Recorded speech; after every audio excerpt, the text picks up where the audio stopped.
ప్రజా శ్రేయస్సే ధ్యేయంగా పనిచేస్తానని తనను ఆశీర్వదించాలని మెట్టు విజ్ఞప్తించారు. అనంతపురం జిల్లా రాయదుర్గం మండల పరిధిలోని కదరంపల్లి గ్రామంలో మండు టెండల్లో ప్రచార జోరునైన హోరెత్తించారు. ప్రజలకు జగనన్నకు బాధ్యున్నై ఉంటూ ప్రజా శ్రేయస్సే ధ్యేయంగా పనిచేస్తానని పేర్కొన్నారు. తనను గెలిపించాలని ప్రజలను విజ్ఞప్తించారు. రానున్న ఎన్నికల్లో అమూల్యమైన ఓటును ఫ్యాన్ గుర్తుకు ఓటు వేసి గెలిపించాలని కోరారు. పేదలకు పెత్తందారులకు మధ్య జరుగుతున్న ఎన్నికల యుద్ధంలో పేదల పక్షాన నిలిచి జగనన్నని మరోసారి ముఖ్యమంత్రిగా చేసుకోవాలన్నారు. పేదలకు మెరుగైన విద్య, వైద్యం, సంక్షేమ అభివృద్ధి ధ్యేయంగా పరిపాలన సాగించిందన్నారు. చంద్రబాబు నాయుడు పాలనలో విద్య, వైద్యం, సంక్షేమానికి తూట్లు పొడిచారన్నారు. మళ్లీ పథకాలు ఇలానే కొనసాగాలంటే మరోసారి ముఖ్యమంత్రిగా సీఎం జగన్మోహన్ రెడ్డి గెలిపించుకోవాలన్నారు. ఈ కార్యక్రమంలో ప్రజాప్రతినిధులు తదితరులు పెద్ద ఎత్తున పాల్గొన్నారు.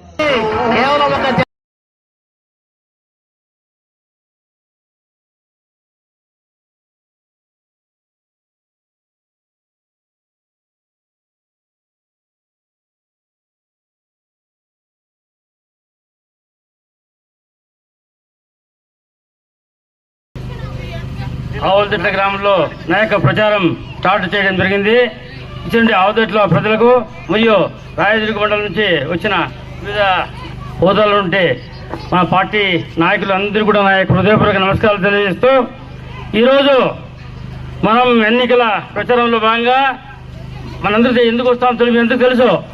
దాదాపు మన జగన్మోహన్ రెడ్డి గారు పాదయాత్ర చేస్తూ ప్రజల యొక్క కష్టాలు తెలుసుకుని దాన్ని మేనిఫెస్టోగా 9 అంటే నవరత్నాలు అనే కార్యక్రమాన్ని పెట్టి మొట్టమొదటి సీఎం అయిన తర్వాత ఏదైతే హామీలు ఇచ్చినాడో నవరత్నాలు 98% నెరవేర్చిన వ్యక్తి జగన్మోహన్ రెడ్డి. ఆయన ఒకటే చెప్తా ఉన్నాడు, ఏమంటే మీకు లబ్ధి పొంది ఉంటే, మీకు న్యాయం జరిగి ఉంటే ఓటు వేయమని అడిగే నాయకుడు, దమ్మున్న నాయకుడు జగన్మోహన్ రెడ్డి గారు.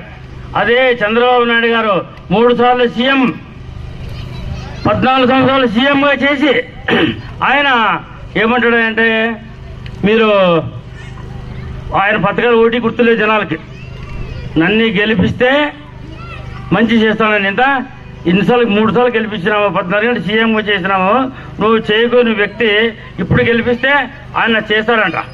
నమ్ముతారా జనాలు? నమ్ముతారేంపా? ఆయన పథకాలు ఓటని గుర్తుందా?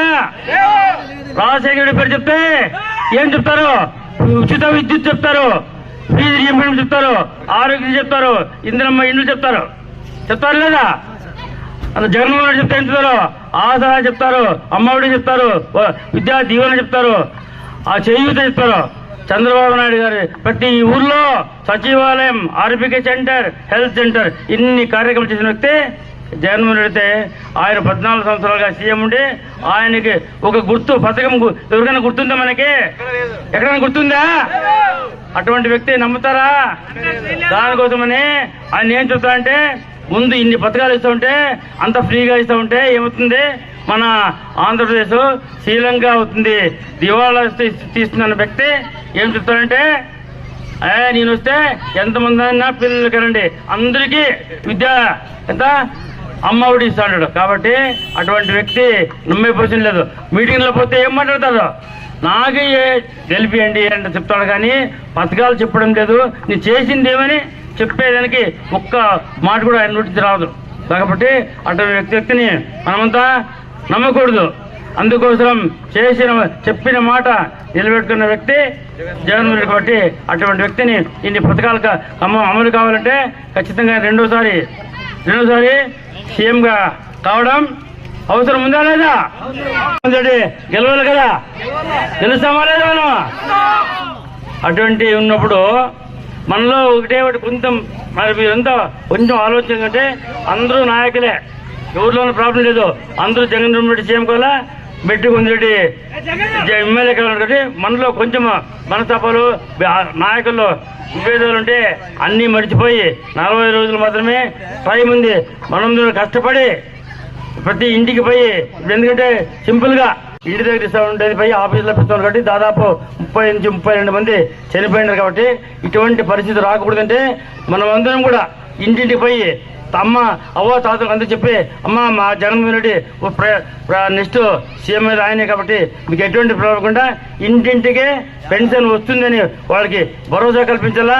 అదేవిధంగా ఈ పథకాలన్నీ కంప్లీట్ కావాలంటే జగన్మోహన్ రెడ్డి సీఎం కాబట్టి మనమందరం కూడా కంపల్సరీగా వాళ్ళందరికీ కన్వీన్స్ చేయాలా.